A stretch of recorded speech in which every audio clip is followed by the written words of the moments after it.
Donc comment faire pour éviter ces tonnes de bonbons qui envahissent nos rayons et l'estomac de vos enfants et de vos petits-enfants? La seule solution est de faire comprendre aux enfants que tout ceci sont des produits industriels, farcis de produits chimiques et de couenne de porc, comme on a déjà expliqué tout à l'heure. Donc faire lire les étiquettes aux enfants dès qu'ils ont l'âge de les lire, ou aider les plus grands à lire les étiquettes pour les plus petits. Acheter une loupe, elles sont souvent moins chères qu'un paquet de bonbons. Et encourager les enfants à devenir des détectives d'étiquettes. Parce que comme vous remarquerez, c'est toujours écrit gros sur le devant et tout petit derrière, de manière parfois illisible. Donc si vous n'avez pas celui-là, donc mon livre Additifs alimentaires, vous pouvez toujours vous le procurer si vous avez envie. Pour pouvoir déchiffrer les listes d'ingrédients qui sont toujours écrits en tout petit derrière. Vous comprendrez donc pour qui la vie est belle, pour ceux qui profitent de la vente de ces produits, et pour qui la vie est moins belle, pour ces milliers d'enfants qui sont de plus en plus malades. Dans le film Nos enfants nous accuseront, on entend un spécialiste en début de film, un grand médecin qui explique qu'on se trouve face à une première génération d'enfants qui est en moins bonne santé que celle de ses parents. Aux États-Unis, on dit que beaucoup d'enfants vont mourir avant leurs parents. C'est une catastrophe. Le professeur Roberts aux États-Unis, grand spécialiste de l'aspartame, que vous pourrez voir dans le film Faux sucre, vrai scandale, expliquait aux États-Unis qu'on était face à un génocide. Il y a de très bons livres.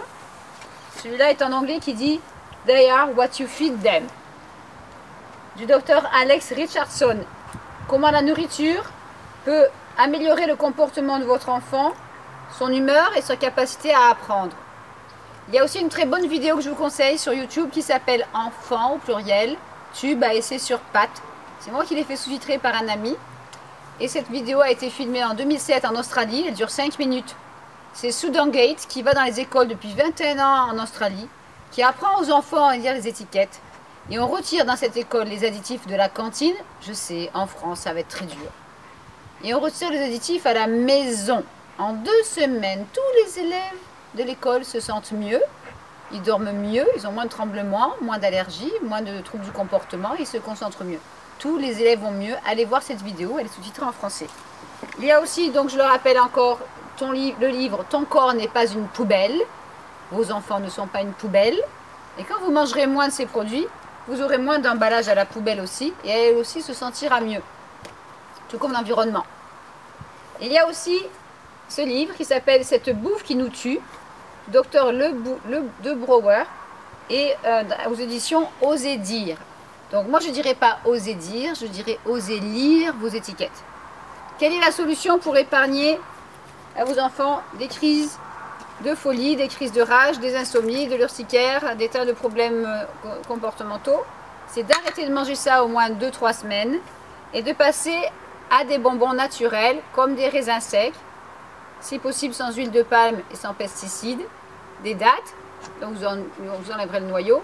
Ou si vous avez un déshydrateur, ou si un ami en a un, je peux vous envoyer des recettes pour faire des bonbons à base de fruits. Ça, c'est de la fraise écrasée avec de la pomme et de la banane.